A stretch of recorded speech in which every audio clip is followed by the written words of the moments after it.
Hey folks, this is Brent Easton with Easton Farms. Welcome back to the channel. Well, I think the last video I posted was a sheep update video, sheep and the dogs. I think it's more than time for another red poll cow update. Spent the morning working with the cattle. I set up a kind of a makeshift rope corral down there by the four-wheeler. I've already taken it back up now. Boy, you talk about work slick. That was awesome. I wish I'd have gotten that on video. And I set up a rope corral, like I said, and divided it into 4 different sections, and then I just separated everybody with the poly wire.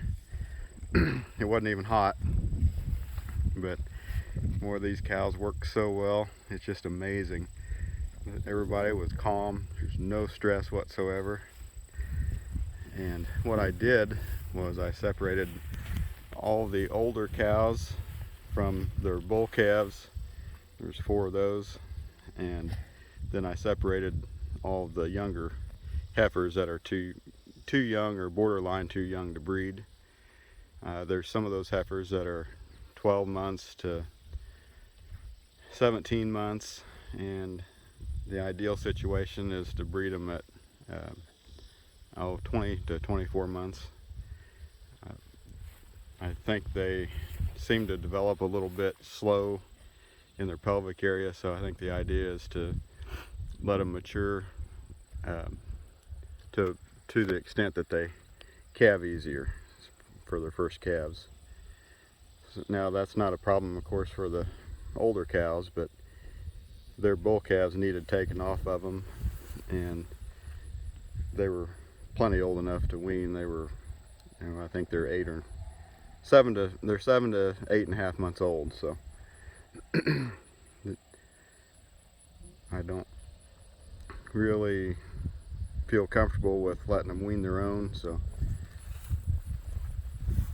this will give the older cows a chance to rest for a couple or 3 months and recuperate and put some condition back on and dry up for a little while, which will be really good for them. And what I'm doing as far as my breeding program is I'm splitting them up into 2 separate groups, one for fall calving and one for spring calving. So I've got a bull over here that's actually the bull calf of number 68, one of the older cows, and of course I didn't want him covering his mother, so this really just made sense on several different fronts. It's kind of a multifaceted approach. Now I've got a bull calf that's not related to her that will be old enough to breed come November when I need to breed them for fall calving in 2022. So I'll cover these with the bull that I've got. He's not related to any of these, and he's old enough. I think he's a little over 15 months old at this point, and that's not very many cows for him to cover, and he's mature enough to do it, I'm pretty sure. At any rate, that's not very many. But that pretty much split my herd up, not quite exactly in the middle. I've got 39, so I can't split it completely even, but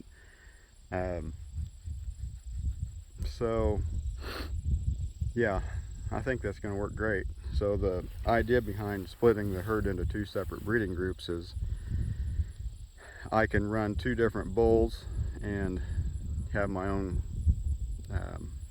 kind of crossbreeding operation without breeding too close together.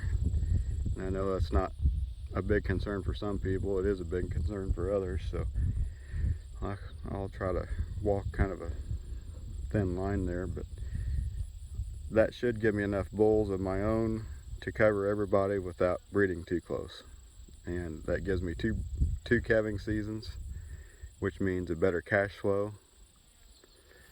And I think that's just a good general policy altogether. I think that's going to work really well.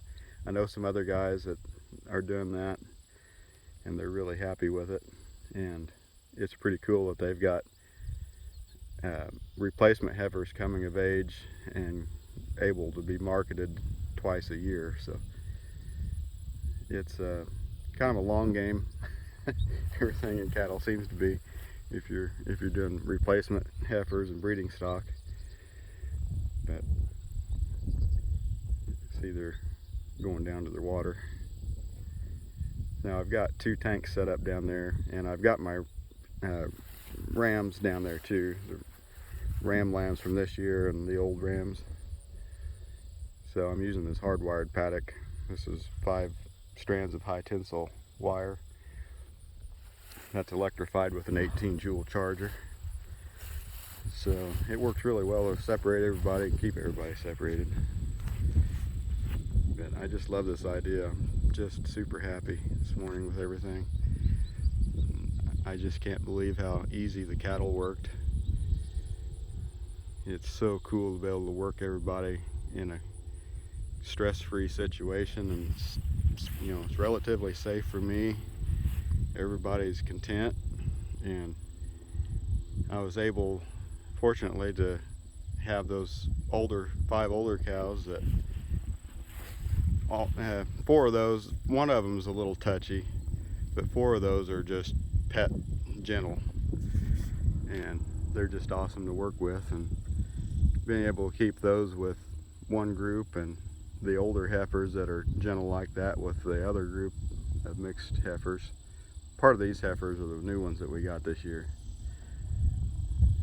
I think most of the ones we got this year are these really young ones though. But being able to mix them like that, some super calm ones with some of the ones that are not quite as tame or comfortable. You have to remember, some of those are still fairly new. We just got them in June, so yeah, working really good. You can see the pasture looks really good. I clipped these, I don't know, a week and a half ago. We've already got regrowth here. Lots of clover in here, good red clover. Our grass stand, our stand density is vastly improved over last year. A lot of the undesirables are thinner than they were, but we're gaining. It's a slow and steady process. You just got to keep slow and steady pressure on everything.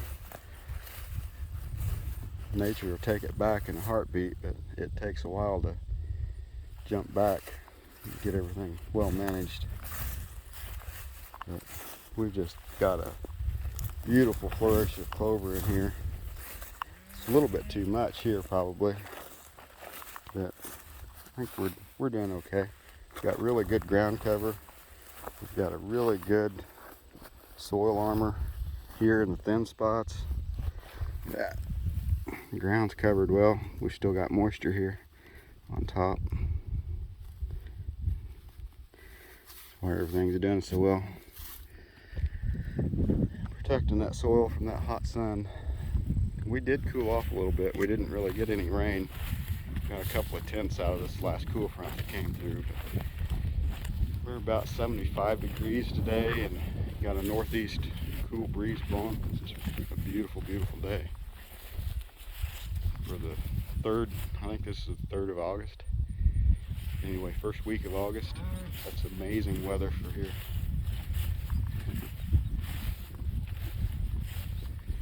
Yeah, they're so pretty. Everybody's looking so good. I'm so proud of everybody. It was an awesome experience. So yeah, I'm gonna leave this off here. I think I covered everything that I want to cover. I've got other stuff to do. Got to start building ponds here. We've still got a bunch of stock water pipe to bury. And we've not started grazing the native warm season grass yet. There's 20 acres here. This holdout group, the fall calvers, they've got access to that, and I've got to show them that because they don't know it yet. But there's ample grass in here. I think there's about 15 acres in this hardwired pen. You can't see it all. It lays in an L shape around the hill here. It goes down to that tree.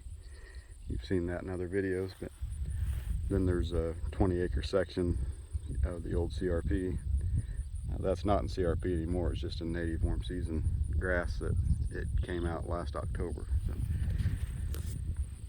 that should be ample graze to hold these in here, rotate them around for, oh shoot, I don't know, a couple of weeks probably. They've got ample water, so I think we're good. Of course, we've got the sheep down there we've got to rotate through here too, but I don't think forage is going to be an issue. Of course, there's no telling what the weather will do for us. Like I said before, hopefully we get some August rain. We're starting to get pretty dry since we didn't really get much out of this last cool front. But anyway, I'm going to leave this off here. Hope the wind's not too bad in this video. I'll catch everybody in the next video. Everybody take care. Bye-bye.